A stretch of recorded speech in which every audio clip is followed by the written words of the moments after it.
खुलुमबाय बड'लेण्ड गं television studio आं हायनार सिगयारि दिनैनि गाहाय रादाबफोराव दङ। मिरुनि पेट्रलियाम मन्थ्रि रामेश्वर तेलिया मिथिया पेट्रल डिजेलनि बेसेना माब्ला खमायगोन। 19 बोसोरनि देरसिन सुबुंफोरनो कभिडनि बुस्टार डज भेक्सिन होनाया गाबोननिफ्राय जागायगोन। आसामनि सा 50 लेबारफोरखौ अन्ध्र प्रदेशआव जोबना दोनदों। आमेरिकायाव गंसे कार्ग' बिरखंआ गावस्राना हायाव गोग्लैदों। दिल्लीयाव लामा जाब्रबथायजों सासे गथ'नि जिउ खहा। तामुलपुराव पुलिसआ सासे ड्राग्स फालांगिरिखौ हमदों। थांनाय 2 एप्रिल खालि चिरांनि कामारपारा गामियाव जालांनाय जाथायखौ आबोबा सोंखारिदों। शिबसागरनि नागालेण्ड सीमा ओनसोलाव 60 साननि थाखाय मोनानि कार्फ्यू। पाकिस्तानाव उग्रबादी लश्कर-इ-ताइबानि दैदेनगिरि हाफिज मोहम्मद सैयदखौ 31 बोसोर जोबथेसालिनि साजा फोसावदों। दानिया फैदो आबुं रादाबाव।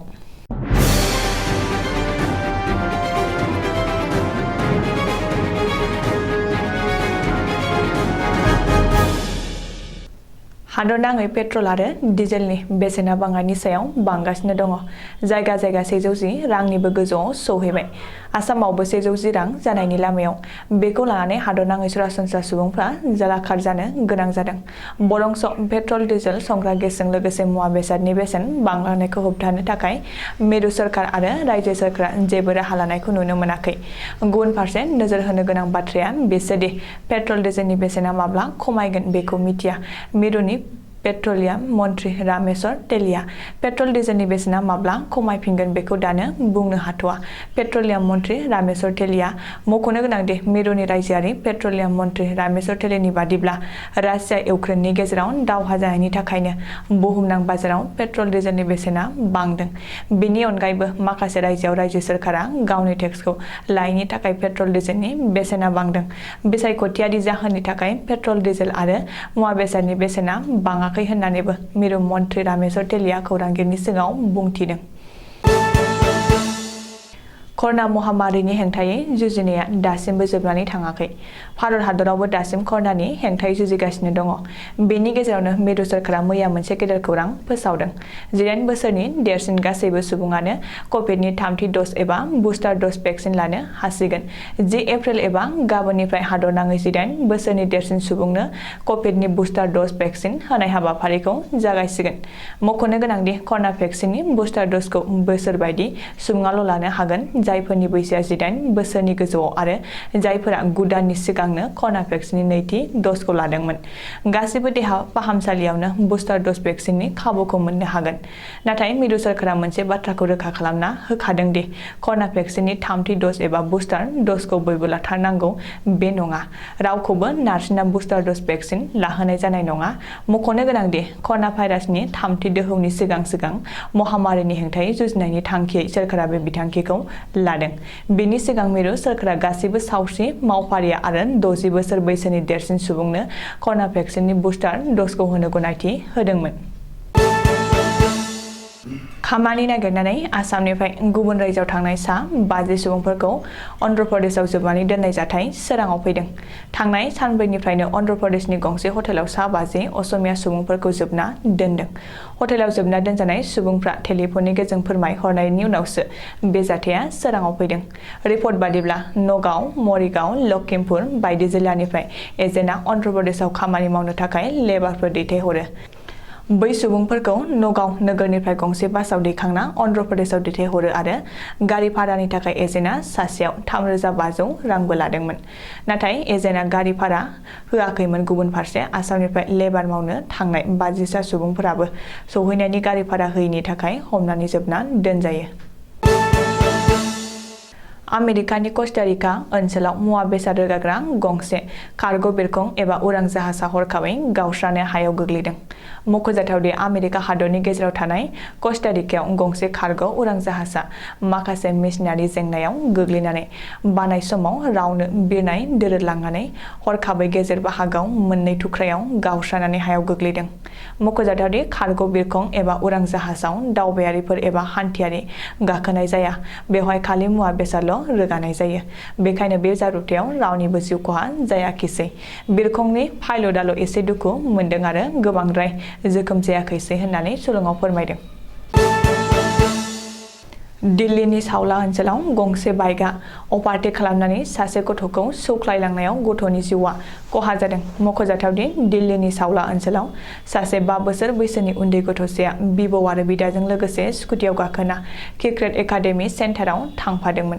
बे समावनो गंसे बाइकआ उनथिंनिफ्राय फैना अभारटेक खालामफैनानै स्कुटि गारिनि उनथिं सौख्लायो।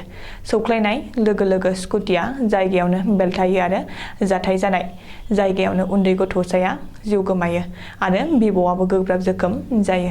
सुलुङाव मिथिनाय बादिब्ला अभारटेक खालामना जिउ फोजोबनाय दायनिगिरिखौ पुलिसआ हमनानै दायो जोबथेसालियाव दैथायहरबाय आरो जाथायाव गोब्राब जोखोम जानाय बिबौखौ खाथिनि देहा फाहामसालियाव दैथायहरबाय। आथिखालाव सान-हर पुलिसनि गोख्रों नोजोर होसेयावबो ड्राग्स फालांगि खालामग्राफोरनि अनजिमाया जोबना थाङाखै, बांनायनिफ्राय बांगासिनोसो दङ। शुक्रबारखालि तामुलपुराव सासे ड्राग्स फालांगिरिया सासे आइजोखौ सिगिसग' खालामबाय थानाय समावनो ओनसोलनि रायजो-राजाफोरा नुसननानै ड्राग्स फालांगिरिफोरखौ हमनानै तामुलपुर पुलिसनो गथायो।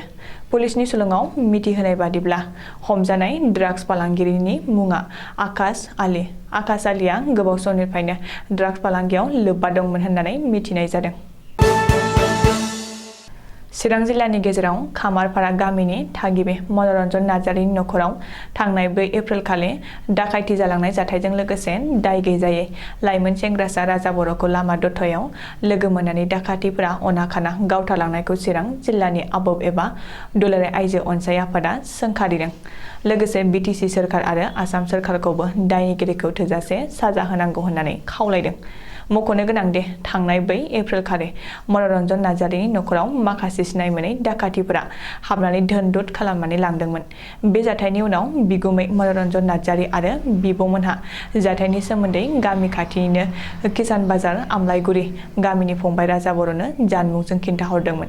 खौरांखौ मोननाय लोगो लोगोनो फंबाय राजा बर'आ न'निफ्राय ओंखारबोनाय समाव थाखि-दुखि डाकायतनि दोलोखौ लामायाव लोगो मोनफ्लांनायाव डाकायथिफोरा सिनायजानो गिनानै राजा बर'खौ लामायावनो गावथारनानै गालांदोंमोन।